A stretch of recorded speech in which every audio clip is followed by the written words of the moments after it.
Old Hollywood wasn't all glamour and romance. In the early 1930s, it was wild, fearless, and completely unfiltered. Before strict rules arrived in 1934, studios released films packed with daring themes, rule-breaking heroes, and storylines that pushed every boundary you can imagine. These weren't just movies. They were cultural firestorms that TV stations didn't even dare to air until the freer era of the 1970s. So, what were the films so bold they had to be hidden for decades? Let's find out. Babyface, 1933. Few films symbolize the fearless energy of the pre-code era quite like Babyface. Starring Barbara Stanwyck, this drama follows Lily Powers, a small-town woman tired of being exploited and overlooked. Instead of staying a victim, she decides to flip the system on its head. Lily heads to the big city and begins using her charm and quick wit to climb her way up the corporate ladder. And she doesn't climb slowly. Scene by scene, she moves from one level of power to the next, leaving behind a trail of shocked men and scandalized audiences. What made Babyface so striking was not just Lily's ambition, but the film's unapologetic tone. She wasn't punished for wanting more out of life, and she certainly wasn't sorry for outsmarting those who underestimated her.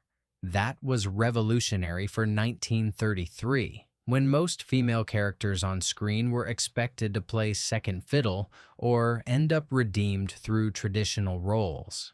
Of course, critics were outraged. They called it reckless, and some states demanded it be heavily edited. Warner Brothers eventually trimmed entire scenes to soften the impact. But decades later, when the original version resurfaced, viewers realized just how audacious it had been. Today, Babyface is considered one of the boldest statements of female independence in early Hollywood, and the very reason television avoided it until attitudes changed in the 1970s. Red-Headed Woman, 1932. If Babyface gave Hollywood censors headaches, Red-Headed Woman gave them nightmares. Starring Jean Harlow, the platinum blonde starlet of her era, the movie showcased her as Lillian, a small-town secretary with big dreams and no hesitation about breaking every rule to achieve them. She targets a wealthy boss, dismantles his marriage, and storms her way into the high society that once looked down on her. What shocked audiences most wasn't just Lillian's bold attitude. It was the fact that she got away with it. In a time when movies usually punished bad behavior, this film flipped the script.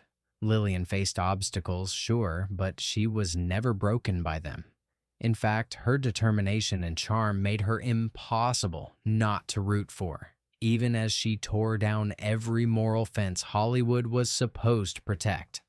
Critics accused the film of glamorizing selfishness, while moral groups insisted it would corrupt audiences.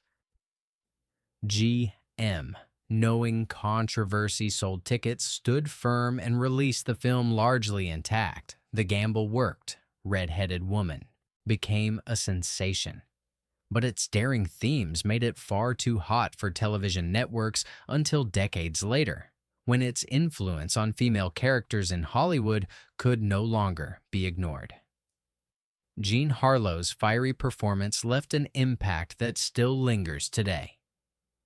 The Story of Temple Drake, 1933. This movie wasn't just daring, it was dangerous for its time. Based on William Faulkner's novel Sanctuary, The Story of Temple Drake followed Miriam Hopkins as a Southern woman whose life spirals after she's pulled into a world of corruption and cruelty. Even though the film relied on suggestion rather than explicit scenes, audiences in 1933 knew exactly what was being implied. For moviegoers used to light-hearted musicals or heroic dramas, this film felt like a gut punch. It confronted topics no one thought Hollywood would dare touch. Critics slammed it as immoral, and city boards banned it outright. Religious leaders cited it as the prime example of why Hollywood needed strict controls. And the pressure worked. Paramount eventually shelved the film once the new code came into effect. For decades, the story of Temple Drake was buried, whispered about but rarely seen. Only in the 1970s did it resurface on television, where audiences finally saw the movie that had shaken the industry 4 decades earlier. Today, it's remembered as the film that went too far, too fast, and pushed the censors into action. Night Nurse, 1931. Barbara Stanwyck wasn't just a star of the pre-code era, she was its fearless face. In Night Nurse, she plays a hospital worker who uncovers a chilling scheme. 2 young children are being deliberately starved by their guardian so he can inherit their fortune. For 1931 audiences, that storyline alone was disturbing. But the movie piled on even more. Stanwyck's character doesn't just observe the crime. She throws herself into stopping it, clashing with powerful villains who use intimidation and violence to get their way. Adding to the shock was the presence of a young Clark Gable, playing a menacing chauffeur who wasn't afraid to throw his weight around. For audiences used to Gable's later romantic roles, this was startling. What critics couldn't stomach, however, were the added details. Stanwyck's costumes were considered too daring, her dialogue too sharp, and the film's willingness to showcase corruption inside a supposedly trusted institution too raw. The combination made Night Nurse one of the most controversial films of its year. Networks in later decades refused to air it, believing the storyline was too grim for living rooms. By the 1970s, when it finally aired late at night, viewers were stunned by how blunt and modern it felt. She Done Him Wrong, 1933. Mae West was more than a star. She was a cultural earthquake. And in She Done Him Wrong, she brought her stage persona to the screen with all the sass, innuendo, and unapologetic confidence that defined her career.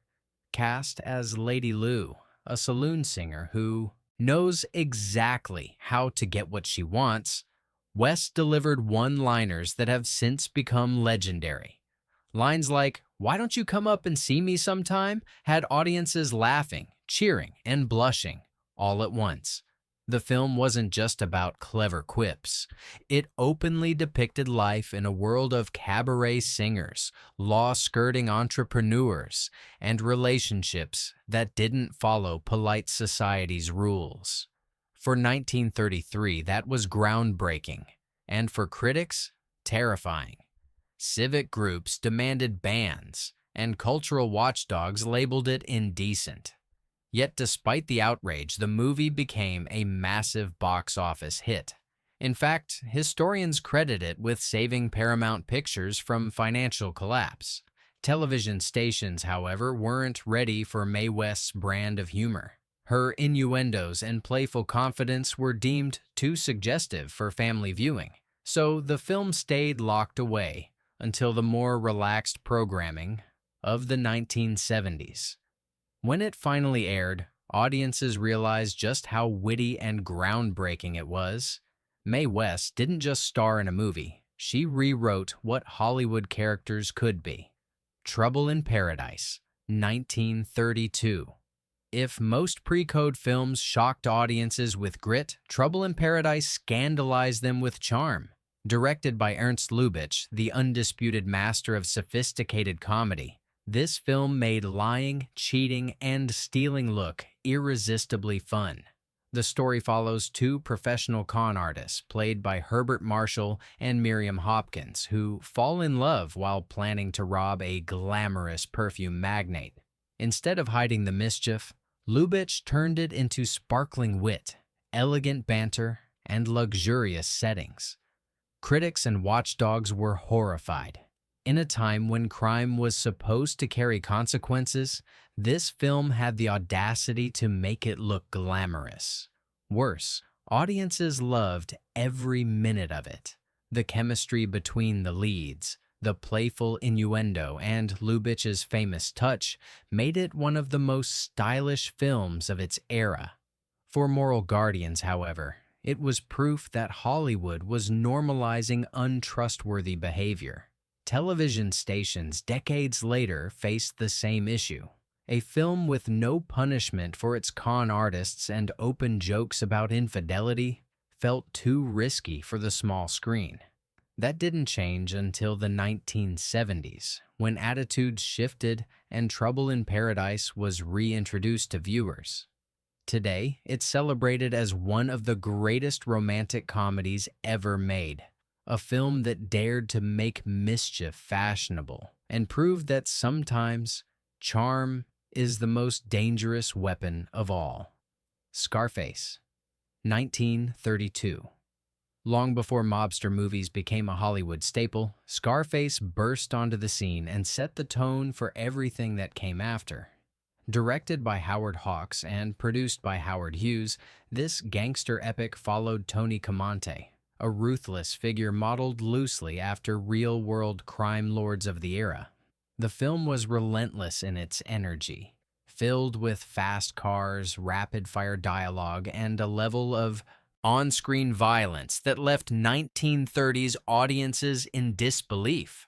For critics, the problem wasn't just the violence, it was the way the movie seemed to glamorize it. Scenes of fast-paced shootouts and high-stakes power struggles made Tony look thrilling, almost like a dark hero instead of a villain. Civic boards immediately demanded changes, insisting on a moral ending where crime didn't pay. Multiple alternate versions were cut and released depending on the city. Hughes fought censorship boards, even threatening lawsuits, but the controversy only made audiences more eager to see it. By the time television networks considered airing it, the film's raw energy was still too much for family programming. For decades, it was quietly shelved, while watered-down gangster stories filled the airwaves. Only in the freer climate of the 1970s did Scarface finally appear on TV screens. Watching it today, it's clear why it made such an impact. It wasn't just another gangster flick. It was the movie that turned underworld drama into a national obsession. Blonde Venus, 1932. When Marlene Dietrich walked onto the screen in Blonde Venus, audiences knew they were in for something magnetic. She played Helen Faraday, a devoted wife and mother forced to return to cabaret life when her husband falls gravely ill. To keep her family afloat, she takes up nightclub singing and eventually becomes the companion of a wealthy benefactor. The Scandal? The film didn't portray her choices as tragic. It showed them as complicated, pragmatic, and even empowering. The real shock came in Dietrich's cabaret numbers. One famous scene involved her wearing an outlandish costume that turned into a cheeky striptease, capped by her unforgettable gorilla suit routine. It was playful, suggestive, and completely unlike anything American audiences had seen before. Moral watchdogs declared it outrageous. Critics accused the film of glamorizing extramarital relationships, but audiences couldn't take their eyes off Dietrich's commanding performance. Television programmers decades later avoided Blonde Venus because of its innuendo and morally ambiguous storyline. When it finally resurfaced in the 1970s, it was hailed as a groundbreaking portrayal of a woman navigating survival on her own terms. Today, it stands as one of Dietrich's defining roles, a reminder that not all Hollywood icons needed to play by society's rules to become unforgettable. The Sign of the Cross, 1932. Cecil B. DeMille was famous for his grand biblical epics, but The Sign of the Cross was unlike anything audiences expected. Set in ancient Rome under the rule of Nero, the film dramatized the persecution of early Christians. But while the religious backdrop was serious, it was the film's depiction of Roman decadence that truly lit the fire.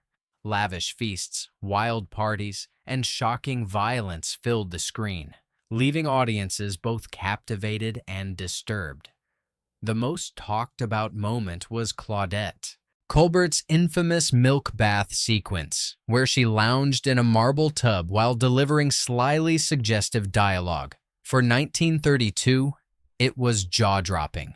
Critics and civic leaders were outraged, accusing DeMille of dressing up outrageous spectacle as high art. Censors demanded cuts, but the damage was already done.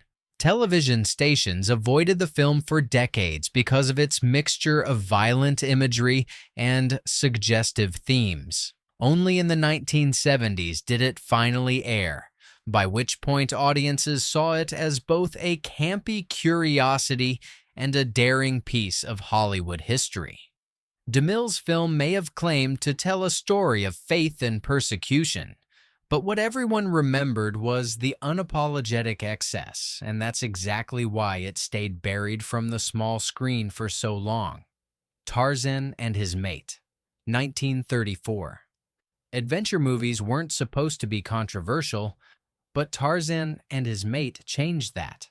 The sequel to Tarzan the Ape Man once again starred Johnny Weissmuller as Tarzan and Maureen O'Sullivan as Jane.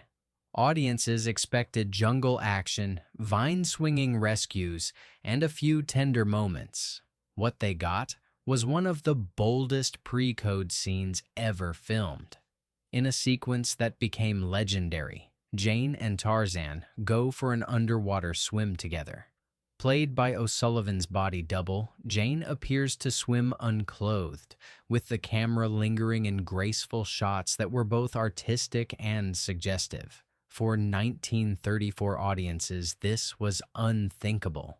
Critics blasted the scene as indecent, and some states refused to screen the film unless the sequence was cut. MGM eventually trimmed the scene for re-releases, but whispers of the original version kept its legend alive.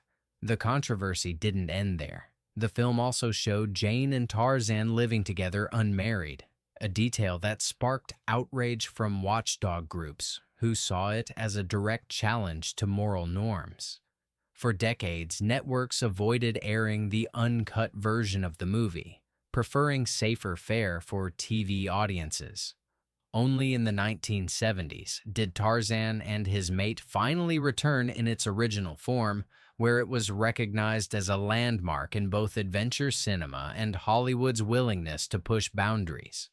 3 on a Match 1932.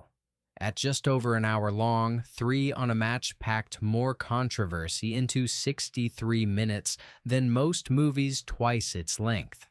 Starring Joan Blondell, Anne Dvorak, and a young Bette Davis, it followed 3 childhood friends who take very different paths in adulthood. One becomes a devoted mother, another a carefree showgirl, and the third a wealthy society wife who grows restless with her privileged life. It's that third storyline that shocked audiences. Anne Dvorak's character abandons her family, falls in with dangerous company, and spirals into reckless behavior that includes gambling, risky relationships, and even neglecting her child's safety. For 1932, this was brutal stuff. The film didn't sugarcoat her decline or offer neat redemption. Instead, it forced audiences to watch a glamorous character crash headfirst into ruin. Critics slammed it as bleak, while moral groups called it depraved. Television executives decades later agreed, avoiding it for years because of its unsettling themes and unflinching honesty. When it finally aired in the 1970s, viewers were stunned by how modern it felt. 3 on a Match was proof that pre-code Hollywood wasn't afraid to tell stories about human weakness, even if it risked alienating half the audience. Island of Lost Souls, 1932. Hollywood horror in the early 1930s was already daring, but Island of Lost Souls went further than anyone expected. Based on H.G. Wells's novel The Island of Dr. Moreau, the film starred Charles Laughton as the unnervingly cheerful scientist conducting disturbing experiments on animals to transform them into human-like beings. The atmosphere was chilling from the start, with shadowy labs, grotesque creatures, and the constant question of what line science should never cross. But what truly unnerved audiences were the implications. A house of pain, where experiments were carried out, and a storyline hinting at twisted boundaries between man, beast, and morality. For 1932 audiences, this was downright shocking. Censors across the world banned it, and it was nearly impossible to see for decades. Television networks wouldn't touch it until the 1970s, worried the unsettling imagery and themes would disturb home viewers. Today, the film is celebrated as a horror classic ahead of its time, with Charles Laughton's sinister smile leaving a mark on anyone who sees it. Island of Lost Souls wasn't just horror, it was haunting imagery wrapped in a morality tale, and far too bold for early TV. Freaks 1932. Few films rattled Hollywood and audiences worldwide like Freaks. Directed by Todd Browning, the filmmaker behind Dracula, it told the story of a circus troupe betrayed by a scheming trapeze artist and her strongman lover. Instead of hiring actors in makeup, Browning cast real sideshow performers with visible disabilities and unique conditions. That decision made the film feel startlingly real, and for many audiences, far too confronting. The famous one of us chant, where the circus community welcomes a new bride into their fold, remains one of the most haunting moments in film history. But when betrayal is revealed, the performers take chilling revenge, crawling through the mud and rain in a scene that left 1930s moviegoers horrified. Test screenings were disastrous. MGM cut nearly half an hour from the movie, but the damage was done. It was banned in the United Kingdom for over 3 decades and vanished from American screens soon after. By the time television networks loosened their standards in the 1970s, Freaks had already gained a cult reputation as a forbidden legend. When it finally aired, it shocked a new generation all over again. Today, it's praised for humanizing its cast and daring to challenge Hollywood's narrow ideas of beauty. But in 1932, it was the film that made everyone ask if Hollywood had finally gone too far. And there you have it. 13 pre-code films so daring, they vanished from TV schedules for nearly 40 years. These weren't just movies. They were battles over freedom, creativity, and how far Hollywood was willing to go before someone pulled the plug. Now, here's the question. If these films could shake audiences back then, how do they hit you today? Drop your thoughts in the comments. Don't forget to like and subscribe. And stick around, because there are plenty more untold Hollywood stories waiting just off screen.